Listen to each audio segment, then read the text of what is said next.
When should you use interfaces in Go? In this video, I will answer that with real-world examples and best practices. But first, let's take a step back in case you need a reminder what an interface is. So an interface is basically like a contract. We can see here on the screen, we have an interface called reader. And this interface have a method called read. And any type in Go that has a method that looks like this, that means they fulfill the requirement of this interface. One thing that might be a bit unusual in Go compared to other languages is, for example, in Java or C#, you have to specify that I have this type and I want to implement this interface. In Go, you don't need to do that. As long as it fulfills the requirements, it will automatically satisfy that interface. Let's start looking by how the standard library in Go is using interfaces. Imagine this example. You want to read logs from 3 different places. Maybe you want to read a log from a web page. You want to read a log from a file. And then maybe you also want to read logs stored somewhere in memory. And once you have all these logs, you want to combine them and maybe print it out in the terminal.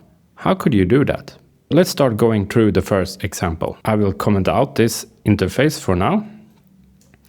And then I will start by reading a file, data.txt. And this is a file I have here in my editor. And if I open it, it contains some example data. After that, I want to do a request to a website. This is example.com. You could imagine this would be a web page that contains some logs that you want to read. And then the next example, we want to read something from the memory. Here we have a string reader. And let's now start printing this out to the console. So here we are using the IO copy from the standard library. What IO copy does, it reads the data from a source and then it writes it to a destination. Here the destination we specified is the standard output. And then we want to read the data from the file. The only thing that matters for this source is that it implements the reader interface. But IO copy doesn't care if you get the data from a GET request, you get it from a file, or you get it from in memory. So let's continue with the example. Then we will do the same thing for our web request. But here we have to supply the body of the response, because body is the one that have the read method. And let's do the same for the string reader. And before we can run this example, we just have to include all the imports that we need. So let's do that. And now let's see what happens when we run this file. So I will open up a terminal. And this file is called main.go. So I can just say go run main.go. We can then see here in the terminal, first we get the log of the file that we're reading. Then we get the answer from the web request. And then at the end, we read the in-memory data from the string reader. So isn't that very cool that we can use the same method, this IO copy, for different types of data, and then we can combine them how we want to. To demonstrate this even more, if I do like this, file, and I say read, we can then see that it have the read method that is in this interface. And if I would do the same for the buffer and for the response body, it would be the same. Now, because this was just an example to demonstrate interfaces, if you actually would use this code in your app, don't forget to handle the error that can come from these methods. Let's move on to the next example and see how the standard library is using interfaces. So first, I will clear this screen. So you can imagine we have this user data struct. And these users have some different fields. So it have a first name, last name, and the email. And let's now try to initialize that one. And we can print it out to the console. And let's see how it looks like. If we open up the console here and then we run it, what it does is print out all the values of the fields that this user have. But what if we would want to customize the output? And because the FMT package is using the stringer interface that has a string method, all we need to do is add our own string method. If we add it here, We want to print out the user and then the user's email. The FMT package is gonna check, does this data type satisfy the stringer interface? In that case, it will call this string method. Let's see that in action. If we run it again, we can then see that we get our custom output. So now we've seen some example how the standard library is using interfaces. Let's now move on to when should you use interfaces? The first reason is when you have multiple implementations. Let's say you are building a notification system and you want the user to be able to have different notifications. It could be for email, it could be for SMS. Let's start by clearing this example. We have this interface called notifier, and this notifier will have a send method, and then we will have our custom type for an email notifier, and this email notifier will satisfy this interface by having this send method. And then we have another custom type, so that will be our SMS notifier. And same with this SMS notifier, it will satisfy the notifier interface. It will have its own send method. Then we can imagine we have a method that will notify the customer when an order has been shipped. So here we have our method, notify order shipped, and this will take a user and it will take an order ID. And in this method, first we will have this type that is our notifier interface, and then we will have a switch here, so we will check how will the user want to get notified.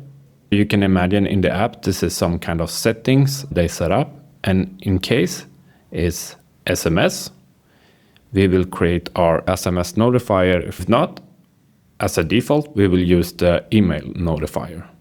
And then at the end here we will call a method called alert user. Here we will pass our notifier, and the interesting thing here is this notifier can either be SMS notifier or it can be email notifier.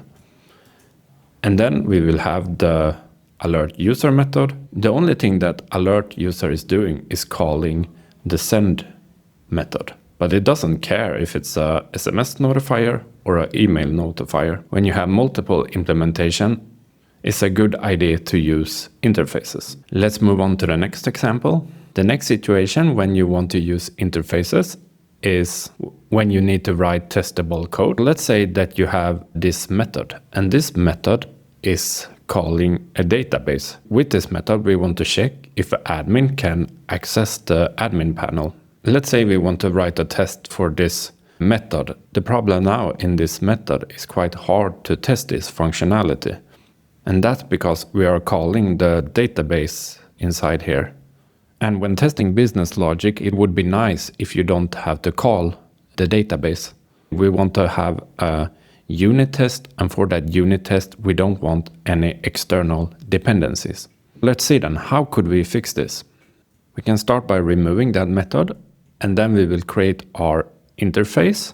And this interface will have a method called findById, and then we will have a service, and this service will accept this interface here for the store. And now we have this method again, but we have refactored it. Instead of it's doing the query inside here, it will call the store findById, and this method is the one that is doing all the database queries. And then we will have a struct that will hold our DB connection. And here we have the findById method that is calling the database. And then if we would call it from the main function, we connect to a database, and we have a database store, and this database store we pass to our service, and we can then call this can access admin panel method. That is great. So how can we now write a test for this can access admin panel? The first thing we can do is we can create a mock store. A mock is a fake implementation. We will add this findById, and we just pass an ID, and then it will return a user from that map if it can find one. And then we can have our test here. So here we're creating the mock store. We insert two users. So one that is role admin and then have active true, and then one that have active false. And then here we are passing the fake implementations of the store. We check here, can access admin panel for user 1, and that is active true. And if this is not true, that means something is wrong with our code. Because if the role is admin and the active is true, they should be able to access. And then we do the same for admin 2, but we just reverse it and we have active false. We've been able to test can access admin panel method without calling the database. Another situation when you want to use interface is when you are wrapping external libraries. Let's clear the screen here. And you can imagine in our app, we want to implement some kind of cache. Here we have a cache interface and it's have a get method and a set method. Then we will have a product service. And this service will accept the cache that satisfies this interface. And let's say this product service will have a method called getProduct. And here we will use the cache. So if the product is cached, we return that one. Else, here we would call the database. Then let's say we want to use Redis as a cache. And this Redis cache will have a get method and it will have a set method. Here in the main function, we create our Redis cache and then we pass it to our product service. And then we're calling the get product from here. By doing this, the good thing is now, because our product servers accept a cache interface later in the future, in case we don't want to use Redis, all we need to do here is to pass another cache, and the only requirement is it will have a get and a set method. If we wasn't using this approach and we're using this Redis cache in multiple places in the code, we would have to go to every place in the code and update that. But with this interface approach, we only need to update it at one place. Now let's talk about some best practices when using interfaces. If you only have one implementation and you don't have any plan to test this code, there's no point of having an interface. You shouldn't just create interfaces all the time. Only create interface when you actually need it. And because in Go, you don't have to specify that a type implements an interface. It will do it automatically as long as it satisfies the requirement. And that means in case later you want to refactor to add an interface, it's very easy. Don't do this instead. And in Go, it is recommended that you keep your interfaces small. Don't do this. That is too broad and it's contained too much. Instead, a better idea is to split it up to multiple interfaces. Here we will maybe use a reader and then user writer. Another best practice regarding interface is functions should accept interface but return concrete types. What does that mean? Let's look at this example. Here we have an interface, user store, and then we have a service for our DB. And this service has a method, it has a find by ID, it has a close. Then let's see the bad example here. So here we have our service and the return type is interface. And the problem by doing that is here we are returning the service and this service satisfies this interface. But when we try to call the close method here, it will say that it has no close method because it doesn't know that the type is of user service. It just thinks that it's a user store that has the find by ID. A better way to do this would instead be to return the concrete type. So now when we would call it here, it would work and we wouldn't get any errors saying that we don't have a close method. Just a recap, use interface when you have multiple implementations of the same behavior, when you need to write code that is testable, and for example, you need to mock external dependencies. Use it for external libraries when you think you might want to be able to swap it in the future. Try to avoid creating very large interface, better to split them up to smaller interface. For functions, you should accept interface as arguments, but the return type should always be a concrete type and not the interface itself. If you liked the video, don't forget to subscribe and let me know in the comments, how are you using interface in your code?